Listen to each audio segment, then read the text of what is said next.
Más de 16,000 personas han desaparecido en Alaska desde 1988 a la fecha.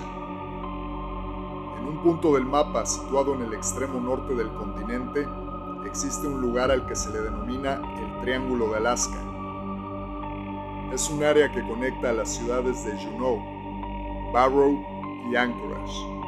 Alaska es el estado de la Unión Americana menos poblado y, sin embargo, tiene la tasa más alta de desapariciones en el país, siendo más del doble del promedio nacional.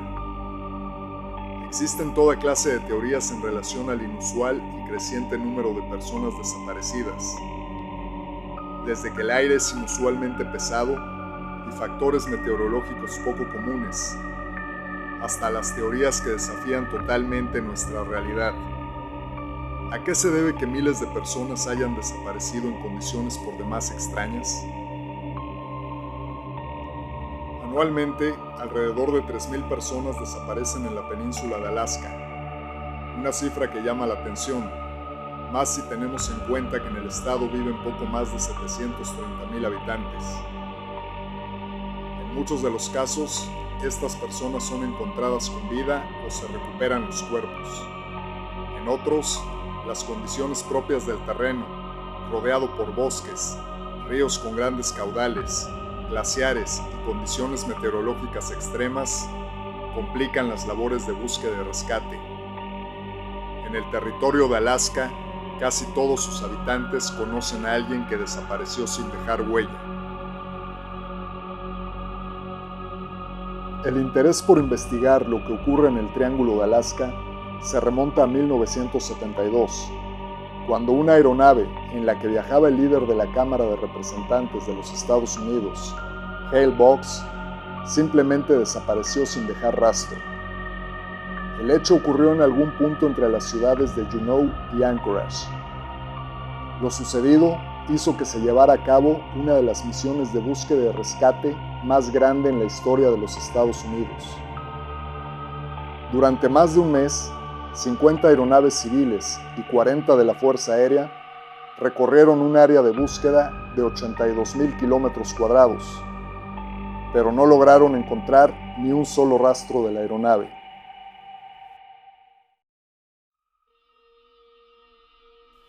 De entre los miles de seres humanos que desaparecen en Alaska, la historia de Rick Fields y Richard Bennett es con toda seguridad una de las más terribles.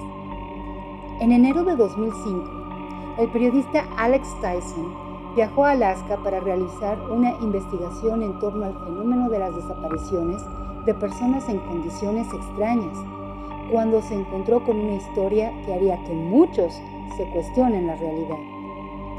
Su viaje lo llevó a la península de Kenai, concretamente a la ciudad de Soldotna, una población de poco más de 4,000 habitantes. Allí conoció a la madre de Rick Fields, quien había desaparecido en febrero de 2004 a los 35 años, poco después de volver a su casa tras terminar un trabajo en una plataforma petrolífera. Aquel día había salido en su camioneta para recoger un cheque en Anchorage, pero nunca regresó a su casa. Su camioneta fue encontrada 2 días después a unos 25 kilómetros de su casa. El vehículo estaba totalmente cubierto de nieve. Al interior se encontró su licencia de conducir en el asiento del copiloto, $292 en la guantera y las llaves puestas en el encendido. En el exterior se encontraron huellas que mostraban una singular marca en la nieve debido a una lesión que Hills tuvo años atrás. Salían de la puerta del conductor y se internaban en el bosque. Estas llegaban hasta el porche de una casa a unos 400 metros, pero partían otra vez hacia una pista de aterrizaje abandonada y ahí desaparecían. Su familia descartó que se hubiera quitado la vida. No tenía ningún motivo para hacerlo. Tampoco pensaban que hubiese muerto en el bosque porque estaba acostumbrado a vivir en la naturaleza. Los Hills escucharon la respuesta más convincente para ellos de voz de una adivina que les dijo que Rick había sido privado de su libertad por 2 hombres quienes lo habían abandonado para que se congelase hasta morir, pero que pasarían 10 años hasta que pudieran encontrarlo. En la primavera de 2014, un gran incendio devastó gran parte de la península de Kenai. Mientras intentaban sofocarlo, los bomberos encontraron restos óseos humanos muy afectados por el fuego, lo que complicaba su identificación. Estaban extendidos en un radio de 5 kilómetros cuadrados, junto a varios cuchillos de caza, un encendedor, un teléfono móvil, 2 monedas y 2 botones. Los restos planteaban aún más interrogantes. Sin embargo, cuando la historia llegó a los oídos de Dolly Hills, que vivía a apenas 32 kilómetros del lugar del hallazgo, no pudo evitar preguntarse si se trataba de Rick. Evidentemente, no lo era.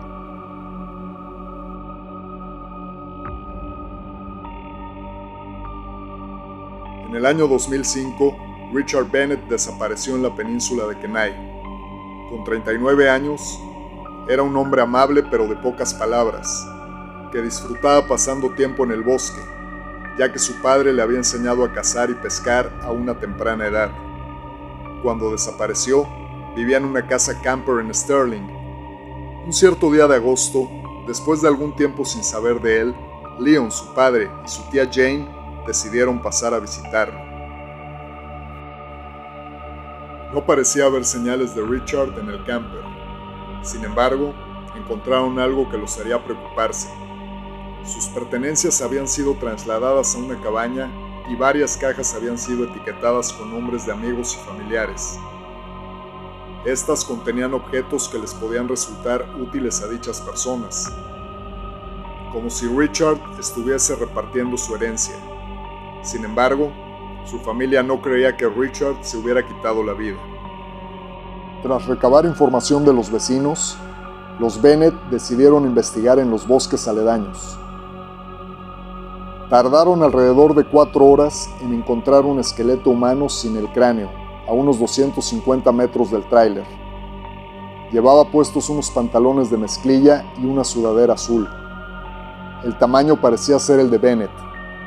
Leon le dio la vuelta y tocó los restos del torso. Era él.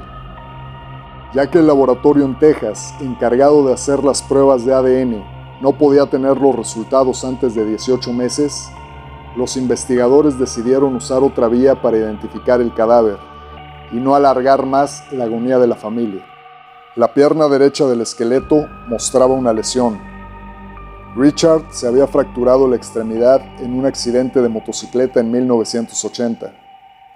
Para los investigadores, era razonable suponer que se trataba del hijo de Leon y Betty, por lo que se permitieron celebrar por fin un funeral, el 23 de junio de 2006, y poner fin a su proceso de duelo. Sin embargo, había algo que no sabían, aunque quizás de haberlo hecho, tampoco habrían cambiado las cosas. El tráiler donde vivía Richard se encontraba a menos de 800 metros de donde se había hallado la camioneta de Rick Hills.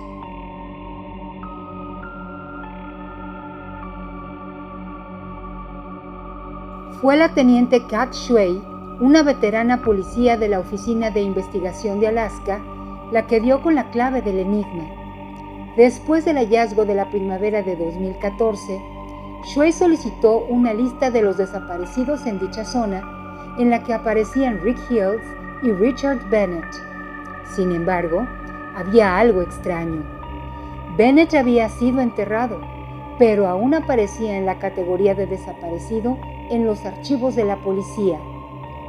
En su archivo encontró la pieza restante del caso, la carta sin enviar del laboratorio con los resultados de la prueba de ADN que confirmaba que el cadáver no pertenecía a Richard Bennett. Esta carta estaba fechada 16 meses después de que alguien fuese enterrado con su nombre. 2 oficiales acudieron a los domicilios de la familia Hills y de los Bennett a finales de agosto de 2014. Así comenzaba la misiva ante la consternación de unos y otros. Empiezo esta carta siendo consciente de que las palabras no pueden expresar adecuadamente la magnitud de la disculpa que usted y su familia merecen basados en los errores cometidos por la policía de Alaska. En la carta se explicaba a los Hills que se había encontrado el ADN de su hijo desaparecido en un cadáver que llevaba casi 10 años enterrado en una colina a tan solo unos kilómetros de su casa. A los Bennett se les explicó que el cuerpo pertenecía a otro hombre llamado Rick Hills y que el cadáver encontrado apenas unos meses antes en Fawn River no era tampoco el de su hijo. En otras palabras, 9 años después de su entierro, no había ninguna pista física sobre el paradero de Richard Bennett. Ambas cartas concluían de la misma manera. Entiendo que no hay nada que pueda decir que repare la devastación que debe sufrir su familia. Por ello, lo lamento terriblemente. Firma el coronel James Cockrell, director de Alaska State Troopers. Poco después de recibir las misivas, ambas familias se pusieron en contacto para intentar atar cabos y compartir su dolor. Allí descubrieron que Rick y Richard, que nunca se habían conocido pero que seguramente se habrían cruzado en varias ocasiones, tenían mucho en común: altura, peso, edad y el mismo tipo de lesión en una pierna. Alaska sigue acumulando miles de casos de desapariciones sin resolver, como el narrado previamente en este video titulado En la tierra de personas perdidas, del periodista Alex Tyson, Premio Pulitzer 1997 y publicado en The Atlantic en 2016, que narra la historia de estos dos jóvenes que desaparecieron de forma inexplicable. Lo cierto es que el hielo y la nieve pueden borrar hasta los últimos rastros de una persona, pues hay constantes deslizamientos de tierra, glaciares agrietados, desbordamiento de ríos y laderas peligrosas. Todo dispuesto para que cualquier explorador poco experimentado pueda derrapar, caer y desaparecer con facilidad. No obstante, el misterio de las personas que desaparecen y que ha dado fama a este sitio, conocido por los propios pobladores como en medio de la nada, no se resuelve con las simples descripciones de una geografía errática y difícil, ya que tampoco hay explicación alguna para la desaparición de aeronaves. De acuerdo con la revista Curiosity, dentro de estas misteriosas desapariciones se encuentra la de un avión militar con 44 pasajeros en 1950 y la del bimotor Cessna 340 con 5 pasajeros en 1990. Es decir, no hay nada aún que explique el fenómeno de todas las desapariciones que se han registrado durante décadas. Esto es lo que se conoce hasta la fecha.